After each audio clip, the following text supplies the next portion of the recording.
Hey everybody, I'm John Rourke, Editor-in-Chief of Phoenix Home and Garden Magazine, and we're here today in the studio of fine artist John Albert Armstrong. So John is featured in our current issue, the February-March issue, which is on newsstands now. And John, we can't talk about your work without talking about aluminum, which you use in a number of different ways. So tell us about that.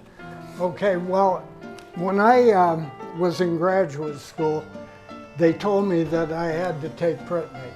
And I really didn't want to do that at all. But after 3 weeks, I fell in love with printmaking, which we do a lot with aluminum. Okay. And I printed with artists since 1980. And I went back to painting on canvas, and it was so spongy, I couldn't do it. So I said, I need something I can work on or in. And so I went to the aluminum. And so by rubbing it different ways or engraving it like we would in making prints, I started using it, and I found that depending on what kind of abrasive you use or the direction in which you use it on the aluminum, you can change a lot of things. Okay. This one's probably the most elaborate kind of example of that. Going this direction, you know, in multiple directions, using hand stencils or tape and rubbing the printmaking ink into the surface. We have a piece over here we feature in the magazine. Yes. So talk about how this entire large format piece is aluminum. Right, I take the aluminum and I laminate it on a panel like artists who work on panels do. Okay. And so if you want to see the back, so it's very stable this way. A little heavier, but it's easy to hang. It's more like a painting, I suppose, in that regard. Then I do a lot of drawing. My drawings end up to be very calligraphic usually, and I start seeing something in it. And so I rubbed the surface down. It was all dark with printer's ink. And then I would tape off a section and rub it again and get twice as dark. Okay. So you build it up that way. So your work is very contemporary. It's abstract. I hope so. Yeah, so describe your work for us.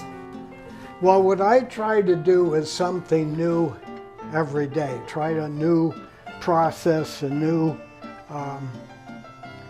technique, if you want to call it that, and arrive at something that someone else hasn't done already. Right. So it's really important that my work change all the time.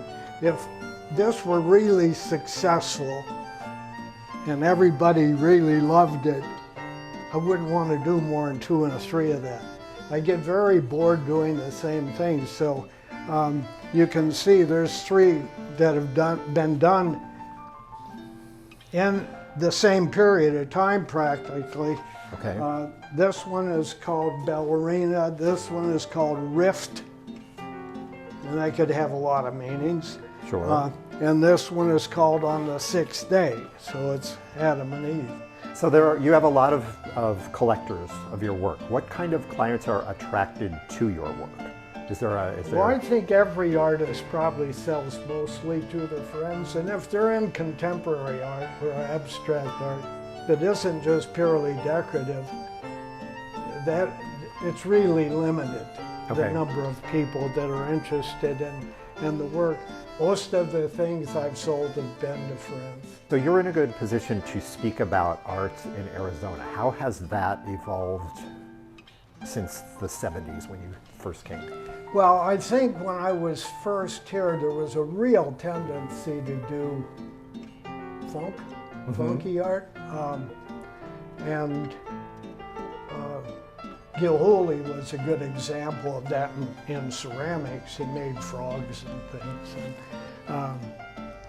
But he was the first one to do that kind of thing. And then they moved into the kind of camp Southwest stuff, which was kind of funky too. Right. And Wayne Horwich really made a great living selling that. It was very, very popular. But the thing that I know now is that most of those artists aren't heard of anymore.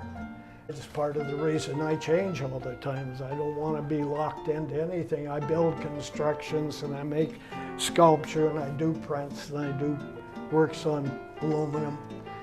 I want to be really diversified. And so I don't know if I answered the question. It just seems like there aren't enough of the artists, even today, that really experiment an awful lot. And I realize there's a lot of artists out there, and I feel really fortunate. It's our honor to have you on our pages. And again, we're here with artist John Albert Armstrong, who is featured in the February-March issue of Phoenix Home and Garden, which is on newsstands right now. Pick up a copy and read more about John and learn more about his work.